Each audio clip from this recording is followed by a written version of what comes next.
Então, povo, continuando a gravação da aula, nós paramos aí no item 4, campo elétrico criado por uma carga pontual. Então, ó, nesse instante a gente vai começar a observar qual é a influência de um campo elétrico quando nós temos uma carga pontual aplicada a ele, tá?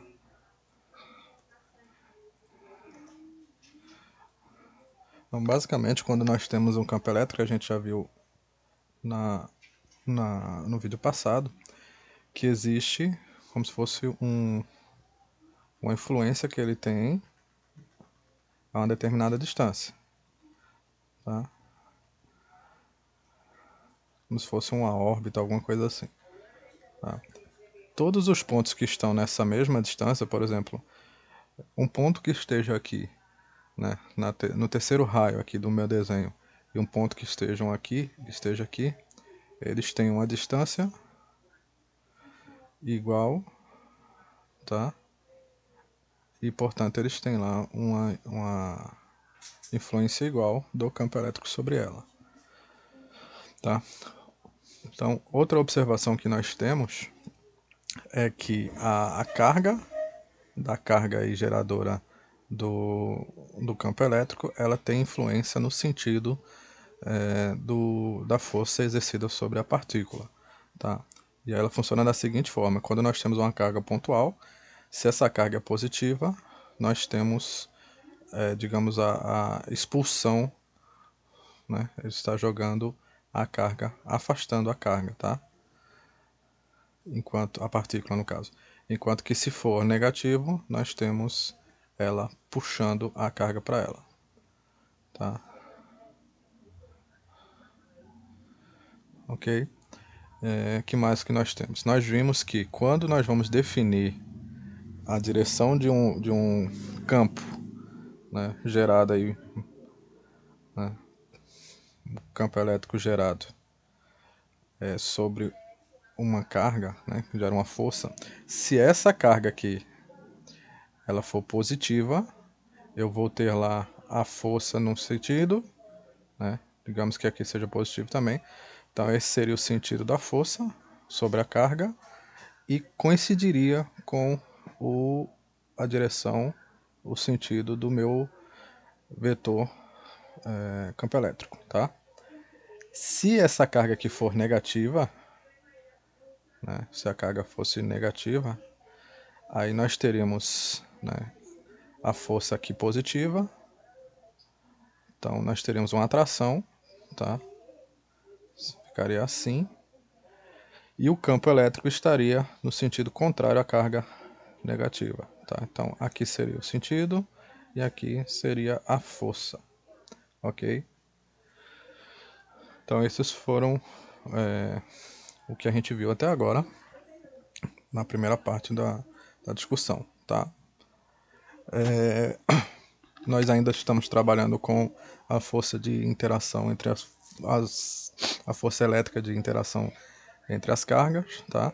E nós temos agora o trabalho do campo elétrico também, tá? E eu posso colocar uma fórmula dentro da outra em eventualidades, né? Então nós temos essas duas relações aqui, né? Nós temos lá força de interação entre as cargas é igual a K, que multiplica Q1 em módulo, que multiplica Q2 em módulo, dividido pela distância ao quadrado. A forma do campo elétrico, ela é força dividido pela carga. Se eu sei quem é F aqui, ó, então eu posso reescrever isso aqui como sendo E igual a toda essa parcela aqui, que seria K, Q1, Q2, dividido por D ao quadrado. Tudo isso dividido por Q, certo? E organizando isso aqui, eu teria E igual a K, Q1, Q2, dividido por D ao quadrado, que multiplica Q, tá? E aí eu tenho que esse Q aqui seria uma das cargas, tá? E aí eu posso reescrever como sendo E igual a K, que multiplica Q, dividido por D ao quadrado. Então, essa fórmula aqui pode ser utilizada para encontrar o nosso campo elétrico também, tá? Algumas questões trabalham com isso. Ok? Então, vamos lá. Pronto, foi o que foi feito aqui, tá?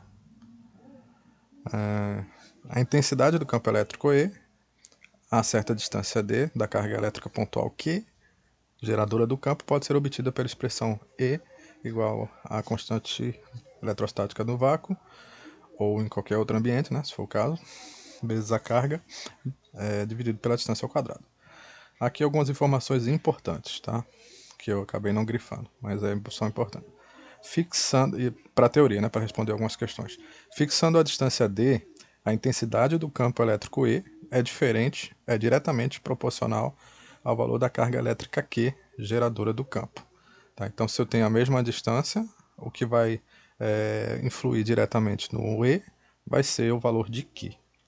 Tá? Já que a constante K também deve ser a mesma para a mesma aplicação. Tá? Que é o que justifica essa situação aqui, essa explicação, né? Se elas podem estar em pontos diferentes, mas estando à mesma distância, nós fixamos o D e aí o campo será maior ou menor de acordo com a relação da carga elétrica com o campo elétrico, tá bom?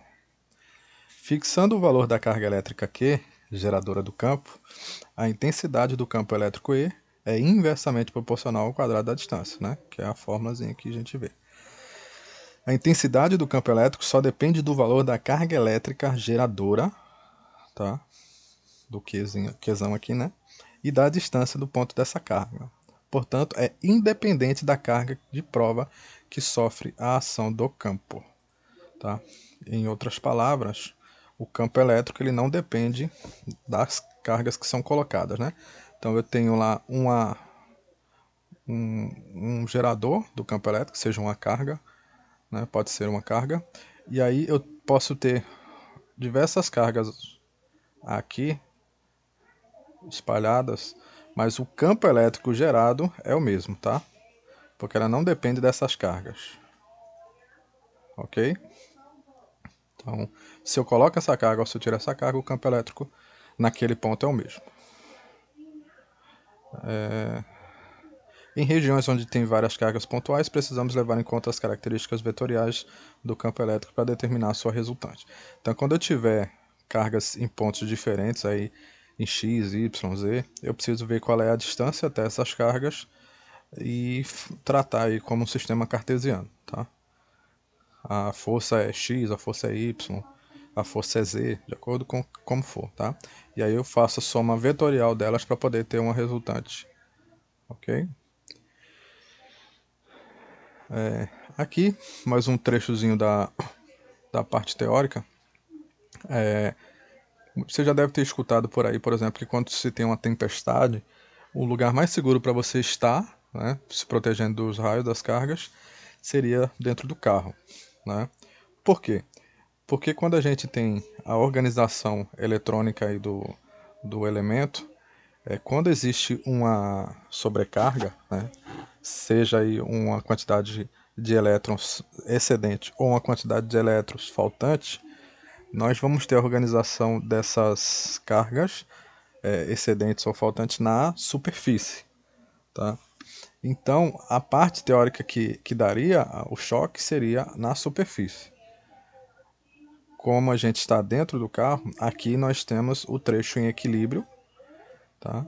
E fora dela estaria o passando das correntes. Então, em contrapartida, se você estiver andando no meio da rua numa chuva e você colocar a mão num elemento metálico, por exemplo, se ele estiver carregado, você vai levar um baita de um choque, tá? Então, é importante que vocês não toquem em nada quando estiver em dias de chuva ou mesmo no dia normal, né? Não é interessante. Mas aí vocês compreendem essa situação, né? Em sala, eu fiz várias vezes esse desenho no quadro, né? Quando nós temos lá um elemento, um corpo que está equilibrado, tenho duas cargas positivas, duas cargas negativas. Aí eu aproximava lá um indutor, né, que fosse, por exemplo, negativo, o que ia acontecer? As cargas negativas seriam afastadas, né? Deixa eu só colocar isso aqui mais próximo da realidade, para que fique mais claro, tá? Então você teria os elétrons ao redor. Então, quando nós colocamos perto do indutor, o que acontece? O indutor lá que tinha uma carga negativa, aí o nosso corpo, os prótons eles não vão se movimentar, nem os nêutrons, mas os elétrons vão tender a se afastar para longe, né, para a extremidade. Tá? E aí a parte central do núcleo ela está em equilíbrio. Tá? Então os elétrons que estão sendo atraídos pelos positivos aqui, digamos, eles estariam em equilíbrio aqui dentro, não tendo energia correndo, né? Por isso que a gente consegue fazer, quando a gente está dentro de um carro,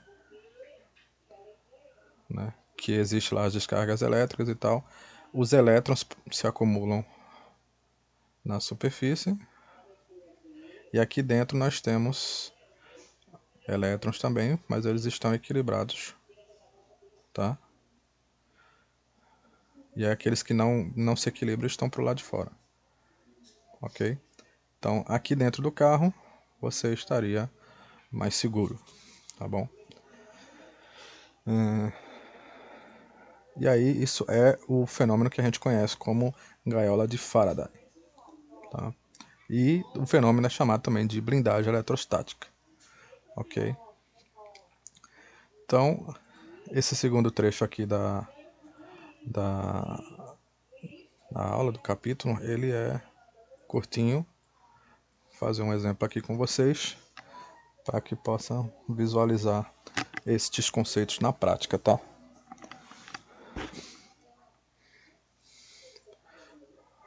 Determine o vetor campo elétrico resultante no ponto A da figura, o ponto A está aqui, né? Sabendo que Q1 representa uma carga elétrica negativa, Q2 representa uma carga elétrica positiva e ambas são colocadas no vácuo. Tá? Deixa eu ver se tem mais alguma informação. Não. Tá. Então, a primeira coisa que vocês fazem, né, na física é anotar os dados que são passados na questão. Tá? Então, ó, nós temos uma carga Q1 igual a 5 vezes 10 a menos 4 Coulomb. Q2 igual a... importante aqui, ó. Q1 representa uma carga elétrica negativa, tá? Então, menos 5. E Q2 representa uma carga elétrica positiva de 4 vezes 10 a menos 5 Coulomb. Ambas colocadas no vácuo. Se são colocadas no vácuo, Newton metro Coulomb quadrado, né?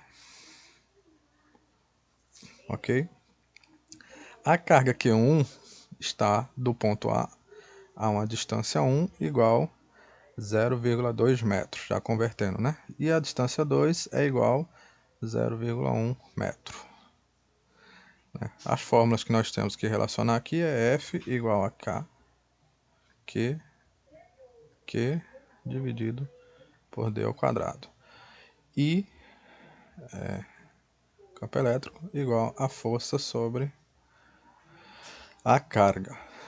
Tá? Então, ó, nós temos as cargas para descobrir o campo elétrico em cada ponto, né? Determine o vetor campo elétrico resultante.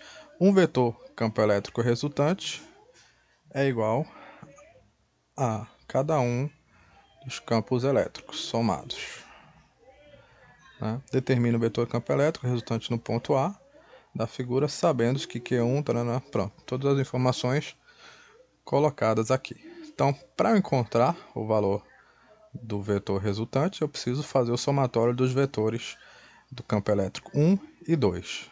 Tá? Isso é dado por a força dividido pelo nosso pela nossa carga, tá?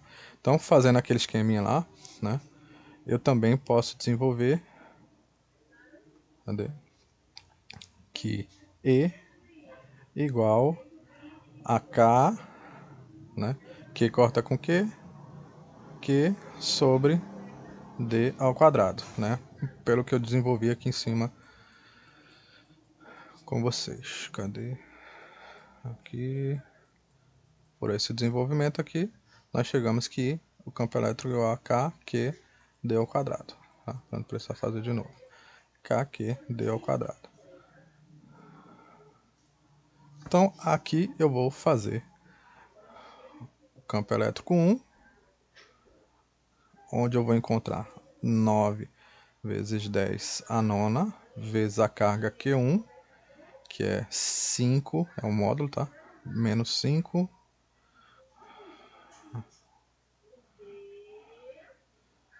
abro o módulo, menos 5 vezes 10 a menos 4, dividido pela distância, que é 0,2 ao quadrado. 0,2 é igual a 2 dividido por 10. Isso aqui ao quadrado é igual a isso aqui acontecendo duas vezes. Ou seja, eu tenho 4 sobre 100, que é igual a 4 vezes 10 a menos 2. Tá? Então eu vou escrever logo aqui. 4 vezes 10 a menos 2. 4 vezes 10 a menos 2. Tá? E aí eu vou ter 9 vezes 5, 45 dividido por 4. 45 sobre 4 vezes 10 elevado a 9 menos 4 dá 5, mais 2, 6, 7. O campo elétrico é dado em Newton por Coulomb. Tá? Então, o campo elétrico 1 é igual a este valor aqui. 9 vezes 5, 45, dividido por 4. Ok?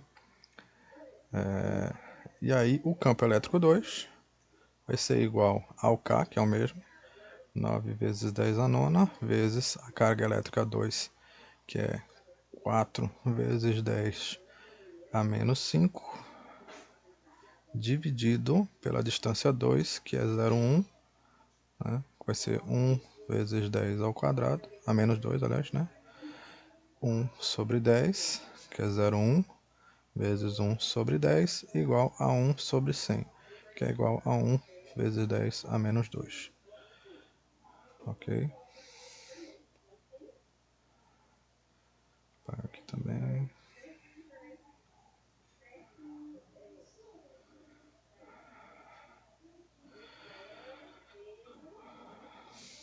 Tá, aqui eu tenho 9 vezes 4, dá 36. Dividido por 1, vezes 10 elevado a 9 menos 5 dá 4. 5, 6, né? Somando. Tá? Então, quem é o meu campo elétrico vai ser a soma dos dois. A soma dos dois que estão em mesma direção, isso é importante, tá? Se eu tivesse umas diagonais aqui ou em outras direções, essa soma é vetorial. Então eu tenho aqui, ó, 45 vezes 10 a sétima, eu posso transformar na mesma base. Então eu posso acrescentar um zero aqui, ó, 450 dividido por 4 vezes 10 a sexta. E aí eu tenho os dois na mesma base, né? Então meu campo elétrico será 450 sobre 4, né, vezes não, vezes 10 a sexta, mais 36 vezes 10 a sexta. Ok? Então, esse 450 aqui, se eu dividir os dois por 2, eu terei 225 dividido por 2. E aqui eu já não consigo mais dividir. Vezes 10 a sexta, mais 36 vezes 10 a sexta. O 10 a sexta está multiplicando todo mundo, então eu posso escrever assim, ó. 225 dividido por 2, mais 36. Isso aqui vai ser multiplicado por 10 a sexta. Tá.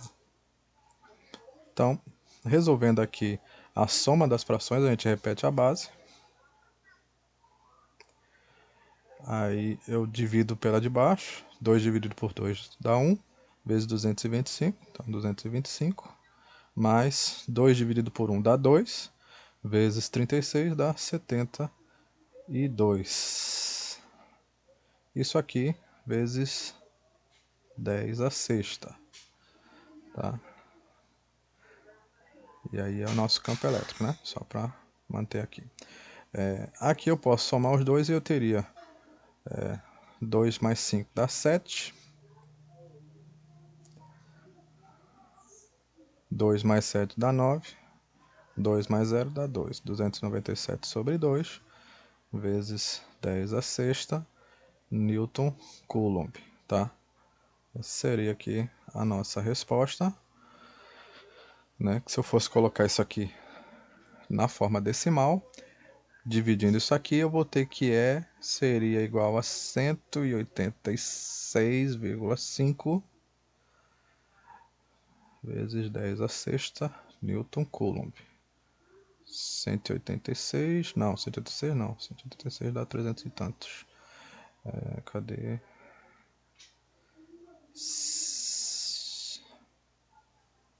150 dá 300, 149 passa, 148,5, tá? E aí, para transformar isso aqui em notação científica mais certinho, eu posso mandar a vírgula para a esquerda e aumentar um número aqui. Então, eu ando uma, duas, eu vou ter 1,485 vezes 10 a oitava, né? Subir duas. Newton Coulomb. Ok? Então, essa é a primeira resolvida aqui desse assunto. Então, aqui está o desenvolvimento do livro. Aqui ele já fez, ele não tratou em fração, né? Mas nós chegamos aqui, ó, 1,485 vezes 10 a oitava Newton Coulomb. 1,485 vezes 10 a oitava Newton Coulomb, tá? Então, temos aqui outro exemplo ainda. E as novas questões propostas, tá certo? Então, encerrar, cortar o vídeo aqui, depois eu gravar o próximo.